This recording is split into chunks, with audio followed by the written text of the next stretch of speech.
Basically અમને study કરવામાં વધારે સમય લાગતો, જેમ કે 4 hours. બટ તમે જ્યારે મેમરી ટેકનિક યુઝ કરો ત્યારે તમને એનો અડધો જ સમય લાગશે.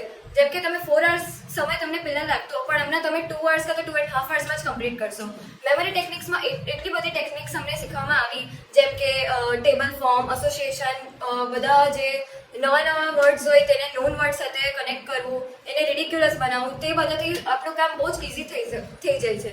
અને એમાં સૌથી વધારે મારો ફેવરેટ હતો કે રિડિક્યુલસ બનાવવાનું, કારણ કે જો આપણે રિડિક્યુલસ બનાવીએ અને એને ઇમેજિનેશન કરીએ ત્યારે આપણી મેમરી એટલે વધારે એક્ટિવ થઈ જાય અને આપણો મેમરી પાવર વધારે થઈ જાય.